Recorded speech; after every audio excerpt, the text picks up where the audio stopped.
तो दोस्तों आप सभी लोग का स्वागत है आपके एम्बिशन करियर एकेडमी में। तो आज का प्रैक्टिस सेट नंबर 10 होने जा रहा है। सभी प्रैक्टिस सेट में जो भी प्रश्न है यूटेरिया करंट अफेयर्स से लिए गए और हाँ 2025 का करवाने का कारण यह है कि एनटीपीसी जो एग्जाम हुआ अंडर ग्रेजुएट और ग्रेजुएशन का एसएससी या फिर दिल्ली पुलिस देखिए सभी में 2025 और 24 से प्रश्न पूछते हैं जिससे बहुत परेशानी हुई थी। तो देखिए यही कारण है कि मैं 2025 का करंट अफेयर करवाने जा रही हूँ। अगर चैनल पे नहीं तो लाइक एंड सब्सक्राइब जरूर करेगा और 1 से 9 तक वीडियो हमारे प्लेलिस्ट में बन चुका है, तो आप जाके हमारे चैनल पे विजिट कर सकते हैं दोस्तों। तो चलिए देर नहीं करते हैं, अब हम प्रैक्टिस सेट नंबर 10 में की तरफ आगे बढ़ते हैं।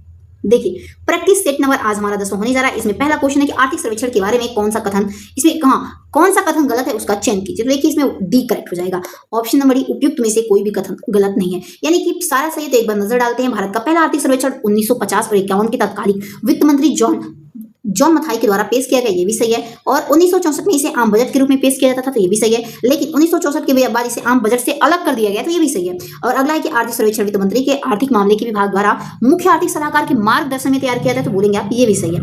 आइए अगला क्वेश्चन है कि आर्थिक सर्वेक्षण 2025-26 के बारे में सत्य कथन का चयन करना है। देखिए इसमें डी करेक्ट हो जाएगा। उपयुक्त में से सभी कथन क्या है, सत्य हो जाएंगे। यानी पहला कथन है कि इस बार आर्थिक सर्वेक्षण 16 चैप्टर के माध्यम से देश के आर्थिक परिदृश्य, विकास और चुनौतियों का विश्लेषण किया गया, तो ये भी सही हो जाएगा। और इस बार आर्टिफिशियल इंटेलिजेंस का महत्व को देखते हुए इसके लिए एक समर्पित चैप्टर रखा गया, ये भी सही हो जाएगा। और भारत सरकार ने 2024-25 में सकल घरेलू उत्पाद के 4.8% के राजकोषीय घाटे के लक्ष्य को पूरा किया है, तो ये भी सही हो जाएगा।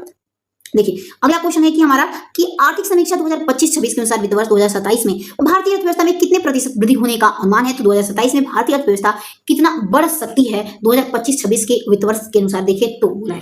देखिए कितना बढ़ सकता है, तो 6.8 से लेकर के 7.2% का बढ़ाव देखा जा सकता है। अगला है वित्तीय वर्ष 2025-26 में एनएसओ के पहले अग्रिम अनुमानों में संबंध निम्नलिखित पर विचार कीजिए, तो राइट आंसर इसमें सी हो जाएगा, यानी कि पहला और दूसरा दोनों सही हो जाएगा। वित्तीय वर्ष 2025-26 में वास्तविक जीडीपी में 7.4% का वृद्धि हुआ है और सेवा क्षेत्र में हुई तेजी को वित्तीय वर्ष 2025-26 में अनुमानित 7.3% की वास्तविक सकल मूल्यवर्धित वृद्धि दर में एक प्रमुख कारक माना गया, ये भी सही हो जाएगा। देखिए अगला क्वेश्चन निम्नलिखित कथनों पर विचार कीजिए और सही कथन का चयन कीजिए, तो इसमें राइट आंसर पांचवें हमारा क्या हो जाएगा, तो देखिए सी करेक्ट हो जाएगा। यानी कि वित्त वर्ष 2025-26 में नॉमिनल जीडीपी 8.8% की वृद्धि का अनुमान है, तो ऑप्शन नंबर सी करेक्ट कर देंगे। अगला निम्न कथनों पर विचार कीजिए। देखिए छठवां में हमारा कौन सा करेक्ट हो जाएगा, तो देखिए 6 में हमारा ऑप्शन नंबर हमारा इसमें सी करेक्ट हो जाएगा, यानी कि पहला और दूसरा दोनों सही हो जाएगा। तो देखिए देखते हैं पहला दूसरा क्या है। तो पहला दिया है कि केंद्र सरकार का राजस्व प्राप्ति जो वित्त वर्ष 2025 में सकल घरेलू उत्पाद के 9.2% हो गई है और आयकर रिटर्न दाखिल करने की जो संख्या थी वित्त वर्ष 2025 में ये 9.2 करोड़ हो चुकी है। ठीक है दोस्तों। देखिए अगला क्वेश्चन है कि आर्थिक सर्वेक्षण 2025-26 के अनुसार भारत के विदेशी मुद्रा भंडार फॉरेक्स रिजर्व कितना अमेरिकी डॉलर है, तो ये ध्यान रखिएगा 701.4 बिलियन यूएस डॉलर है।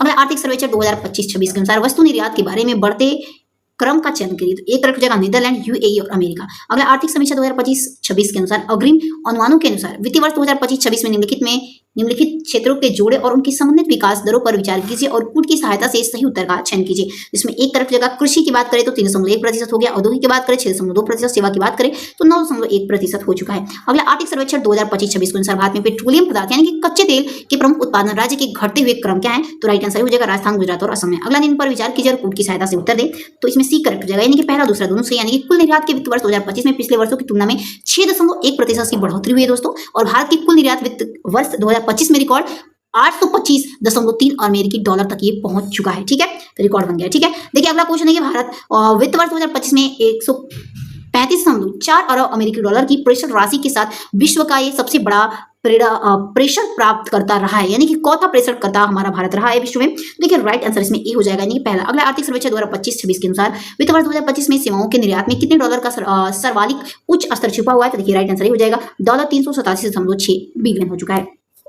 आर्थिक सर्वेक्षण 2025-26 के अनुसार 2024-25 में 3 सबसे बड़े उत्पादक राज्यों में महत्वपूर्ण फसलों का उत्पादन के बारे में सही क्रम कौन सा है, देखिए इसमें सही क्रम डी करेक्ट हो जाएगा, यानी कि उपयुक्त सभी। यानी कि सिर्फ चावल उत्पादों में राज्य उत्तर प्रदेश रहा, तेलंगाना फिर पश्चिम बंगाल रहा। ठीक है, और से कुल तिलहन की बात करें, तिलहन सबसे अधिक राजस्थान, मध्य प्रदेश फिर महाराष्ट्र रहा। और से कुल मक्का की बात करें तो पहले एमपी रहा, फिर कर्नाटक, फिर हमारा बिहार रहा। अगला वित्त वर्ष 2025 में भारत का कुल निर्यात माल और सेवाओं को मिलाकर कितना रहा, जिसमें 6.1% वार्षिक वृद्धि दर देखी गई है, तो ये ध्यान रखिएगा एक रख जाएगा 825.3 बिलियन रहा है। अगला क्वेश्चन देखिए, अगला क्वेश्चन है कि अप्रैल से नवंबर 2025 तक की अवधि में भारत का सकल प्रत्यक्ष विदेशी निवेश का प्रवाह कितना रहा है, तो इसमें प्रवाह उसका 64.7 बिलियन रहा है। अगला आर्थिक सर्वेक्षण 2025-26 के अनुसार आंकड़ों में राज्य सरकारों का राजकोषीय घाटा जीडीपी के प्रतिशत के रूप में कितना था, ध्यान रखिएगा एक रखिएगा 3.2%। अगला आर्थिक सर्वेक्षण 2025-26 के अनुसार वर्ष 2024-25 में बात कर लेते हैं 2024-25 में भारत में रिकॉर्ड खाद्यान्न उत्पाद 3,577 LMT है, जो पिछले वर्ष की तुलना में इस वर्ष खाद्यान्न उत्पादन में कितने प्रतिशत की वृद्धि देखी गई है, यानी कितने LMT की वृद्धि देखी गई है। तो राइट आंसर सी हो जाएगा 254.3 LMT की वृद्धि देखी गई है। अगला निम्नलिखित कथनों पर विचार कीजिए और कूट की सहायता से उत्तर देना है। इसमें राइट आंसर हमारा सी हो जाएगा, पहला और दूसरा दोनों सही है। मार्च 2025 के अंत में भारत का वित्तीय समावेश सूचकांक 67.0 था, ये भी सही है। और वित्त वर्ष 2025 में राज्य सरकारों का संयुक्त राजकोषीय घाटा का घरेलू उत्पाद 3.2% रहा है। अगला आर्थिक सर्वेक्षण 2025-26 के आंकड़ों के अनुसार वित्त वर्ष 2026 की छमाही में भारत की जीडीपी सबसे अधिक हिस्सेदार 53.6% रही है। तो इसमें राइट आंसर देखिए क्या हो जाएगा, तो डी यानी सेवाएं रही है। अगला क्वेश्चन है कि आर्थिक सर्वेक्षण 2025-26 के अनुसार अक्टूबर 2025 तक भारतीय रेलवे नेटवर्क का विद्युतीकरण प्रतिशत कितना रहा है, तो ध्यान रखिएगा 1 रहा है। अगला आर्थिक सर्वेक्षण 2025-26 के अनुसार 2025-26 में स्थापित 38.16 गीगावाट की नवीकरणीय ऊर्जा में किस स्रोत की हिस्सेदारी सबसे दिख रही है, तो इसमें कौन सा स्रोत सबसे अधिक था, तो सौर ऊर्जा। अगला आर्थिक सर्वेक्षण 2025-26 के अनुसार 6 राज्यों में सेमीकंडक्टर मिशन के लिए कुल कितना निवेश स्वीकृत किया गया था, तो कुल ध्यान रखिएगा कितना स्वीकृत किया गया था, तो 1.6 लाख करोड़। अगला आर्थिक सर्वेक्षण 2025-26 के अनुसार भारत में कोयले के प्रमुख उत्पादन राज्य का घटते हुए क्रम है, तो कोयले को उत्पादन में घटते हुए राज्य का क्रम पूछा जाए तो ध्यान रखिएगा राइट आंसर भी हो जाएगा ओडिशा, छत्तीसगढ़ और झारखंड इसमें हो जाएगा। अगला आर्थिक सर्वेक्षण 2025-26 के अनुसार वित्त वर्ष 2022 में दाखिल किए गए आयकर रिटर्न्स की संख्या कितनी थी, तो आयकर रिटर्न्स की संख्या 6.9 करोड़ थी। अगला क्वेश्चन है कि निम्न कथनों पर विचार कीजिए और असत्य का चयन कीजिए। तो इसमें से गलत कौन सा कथन है उसको आपको चुना है, तो सी हमारा करेक्ट हो जाएगा। पहला और दूसरा दोनों में क्या हो जाएंगे, असत्य कथन है, ठीक है, तो इसलिए ध्यान नहीं देते हैं इस पे। सत्य रहता तो एक बार में जरूर पढ़ती उसको। देखिए अगला है कि राजस्व प्राप्तियों का सकल घरेलू उत्पाद 8.5% से बढ़कर 9.2 होना क्या दर्शाता है, तो ध्यान रखिएगा ये दर्शाता है सरकार के पास विकास कार्यों और योजनाओं के लिए पहले के मुकाबले कहीं ज्यादा पैसा आ रहा है। अगला आर्थिक सर्वेक्षण में बताया गया भारत का लगातार कौन सा वर्ष सबसे अधिक तेजी से प्रमुख अर्थव्यवस्था बना हुआ है, तो राइट आंसर ये हो जाएगा चौथा। अगला आर्थिक सर्वेक्षण 2025-26 के अनुसार आंकड़ों के अनुसार वित्त वर्ष 2026 में निजी उपभोग के कितने प्रतिशत में वृद्धि हुई है, तो निजी में ध्यान रखिएगा 7.0% का वृद्धि हुआ है। अगला स्पेस एक्स मिशन, जिसका उल्लेख आर्थिक सर्वेक्षण 2025-26 में किसका किया गया है, किससे संबंधित है, तो ये संबंधित है स्वायत्त उपग्रह डॉकिंग से। अगला है कि आर्थिक सर्वेक्षण 2025-26 के अनुसार पिछले दशक की तुलना में भारत में मछली उत्पादन कितना रहा है, तो भारत में मछली उत्पादन 140% रहा है। अगला आर्थिक सर्वेक्षण 2025-26 के अनुसार चर्चा में रहा ग्रॉस नॉस परफॉर्मेंस एसेट से क्या तात्पर्य है, ये हमारा क्या है एसेट, तो एसेट वो उधार किया गया पैसा जिसको वापस आने की उम्मीद बहुत कम है, डूबता कर्ज। अगला है कि आर्थिक सर्वेक्षण 2025-26 के अनुसार देश का वित्तीय स्थिति को सुरक्षित और मजबूत बनाने के मदद से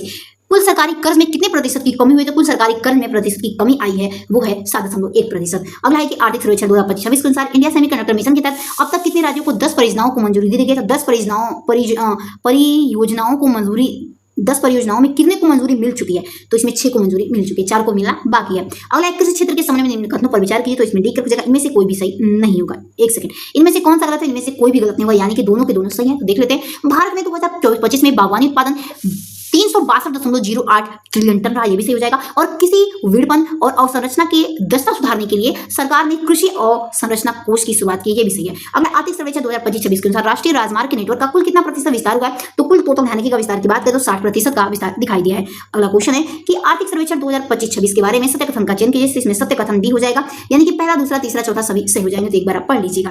देखिए अगला क्वेश्चन है कि आर्थिक सर्वेक्षण 2025-26 के अनुसार वित्त वर्ष 2026 के लिए सरकार ने रेल नेटवर्क में कितनी नई लाइनों का लक्ष्य रखा है, तो रेल नेटवर्क के लिए 3,500 की रखा गया। अगला है आर्थिक सर्वेक्षण 2025-26 भारत के अंतर्राष्ट्रीय आईटी परिसर, अंतर्राष्ट्रीय आईटी कैंपस किन दो स्थानों पर स्थापित किए गए हैं, तो ये दोनों जंजीबार और अबू धाबी में स्थापित किया गया है। अगला आर्थिक सर्वेक्षण 2025-26 के अनुसार 2014 से लेकर के 15 और 24 से लेकर के 25 के बीच भारत के कुल कितने भारतीय प्रबंधन संस्थान यानी कि IIMS संचालित किया गया है, तो टोटल ध्यान रखिएगा 21 संचालित किया गया है। अगला आर्थिक सर्वेक्षण 2025-26 के अनुसार भारत की कितनी प्रतिशत आबादी अत्यधिक गरीबी की श्रेणी में है, तो अत्यधिक गरीबी की श्रेणी में 5.3% है। अगला है आर्थिक सर्वेक्षण 2025-26 के अनुसार सकल मूल्य वर्धित में संदर्भित सेवा क्षेत्र ने अब तक अपना उच्चतम स्तर कितना दर्ज किया है, तो अब तक उच्चतम स्तर टोटल 56.4% दर्ज हुआ है। अगला आर्थिक सर्वेक्षण के अनुसार 2025 के अनुसार वर्ष 2024-25 के लिए कुल बागवानी का उत्पादन कितना पहुंच गया है, तो कुल बागवानी का उत्पादन टोटल 362.08 ट्रिलियन तक पहुंच चुका है। चलिए आइए अगले प्रश्न की तरफ बढ़ते हैं। देखिए अगला क्वेश्चन है कि आर्थिक सर्वेक्षण 2025-26 के अनुसार भारत का लगभग कितनी प्रतिशत आबादी निम्न मध्यम आय वर्ग गरीबी श्रेणी में आती है, तो गरीबी श्रेणी में 23.9% लोग आते हैं। अगला आर्थिक सर्वेक्षण 2025-26 के अनुसार महत्वपूर्ण घाटी में सत्य कथन कौन सा है, तो महत्वपूर्ण घाटी के लिए सत्य कथन हमारा डी जगह उपयुक्त में सभी हो जाएंगे, ठीक है। यानी कि 2026 का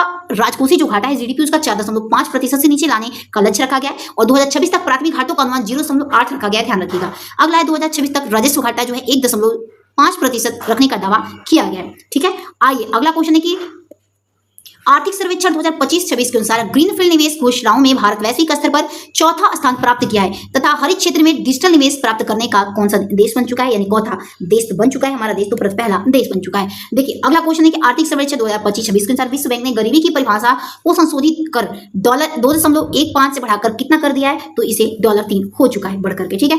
अगला क्वेश्चन है कि आर्थिक सर्वेक्षण 2025-26 के अनुसार 2024-25 में सबसे बड़े उत्पादक राज्यों में महत्वपूर्ण फसलों का उत्पादन के बारे में सही कथन कौन सा है, तो डी करेक्ट हो जाएगा उपयुक्त सभी, यानी कि गेहूं उत्पादक राज्यों में उत्तर प्रदेश, मध्य प्रदेश, पंजाब हो जाएगा। और शीर्ष मोटे अनाजों की बात करें तो राजस्थान, कर्नाटक, मध्य प्रदेश। गन्ना की बात करें तो उत्तर प्रदेश, महाराष्ट्र, कर्नाटक। अब देखिए अगला एंड लास्ट क्वेश्चन है कि आर्थिक सर्वेक्षण 2025 के बारे में सत्य कथन कौन सा है, तो देखिए राइट आंसर इसमें से सी हो जाएगा, यानी कि पहला और दूसरा। इनकी जीवन प्रत्याशा 1970 में 49.7 वर्ष था, जो 2023 में घटकर 2023 में बढ़कर 17.3 वर्ष हो गया।